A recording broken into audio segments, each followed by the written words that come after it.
Voici la correction des pages 232 et 233. Nous allons commencer avec le numéro 11. Dans chaque cas, calcule la masse volumique de la substance donnée. Pour ce faire, nous allons commencer par regarder la formule de la masse volumique. P est égal à M sur V. Donc, le P représente la masse volumique qui peut être calculée en grammes par centimètre cube, en grammes par litre ou encore en grammes par millilitre. C'est important dans cette formule de respecter les unités de mesure pour obtenir les bonnes réponses. Donc, quand vous faites votre démarche, assurez-vous de regarder votre formule. Le M représente la masse qui ne peut être calculée qu'en grammes. Donc, si vous obtenez des kilogrammes, il est important de faire la conversion d'unités. Le V, volume, représente le centimètre cube, millilitres ou encore des litres. Nous pourrons commencer l'exercice. Pour le A, il faut calculer la masse volumique du brome. Donc, la masse est égale à 780 grammes et le volume 250 millilitres. On commence par écrire la formule. Ensuite, on remplace les données. Donc, P est égal à 780 grammes sur 250 millilitres. On effectue la division et cela nous donne la réponse que la masse volumique est de 3,12 grammes par millilitre. Passons maintenant au B. Il faut calculer la masse volumique du liège. Donc, la masse est égale à 2 kg et le volume, 8330 cm3. Important de regarder notre formule. On observe que la masse est 2 kg. Par contre, notre formule, comme on l'a vu tantôt, la masse doit être en grammes. Donc, il faut faire la conversion. 2 kg est égal à 2000 g divisé par 8330 cm3. La masse volumique est d'environ 0,24 g par centimètre cube.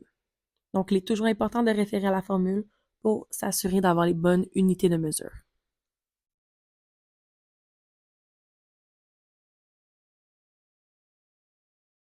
Maintenant, pour le C, la masse est égale à 20,3 g et le volume 22,5 litres. J'écris ma formule. P est égal à la masse divisée par le volume. Je viens compléter. P est égal à 20,3 g divisé par 22,5 litres.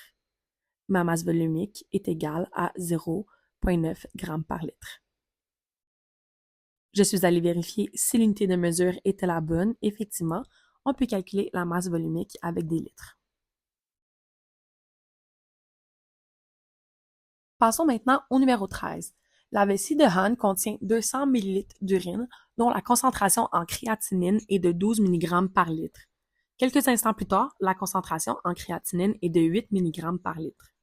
En supposant que seulement de l'eau a été ajoutée à son urine par les reins, quelle quantité d'eau a-t-elle été ajoutée?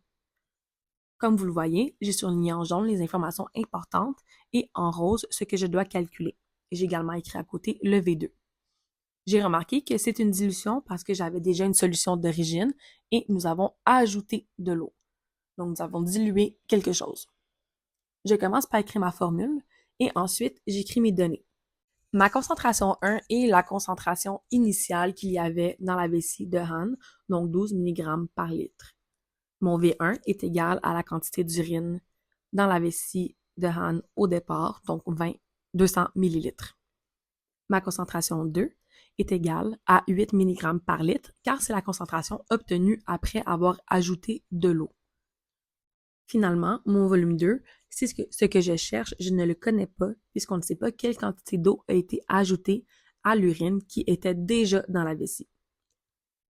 Je viens isoler l'élément que je ne connais pas, soit le V2, et je fais mon calcul.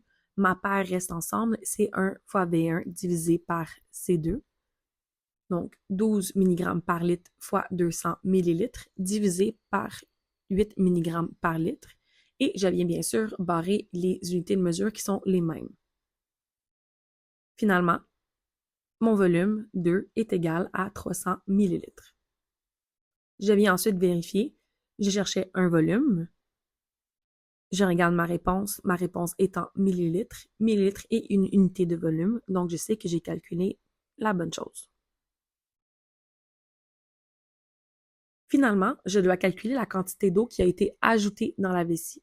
Donc, mon volume 2 était égal à 300 ml.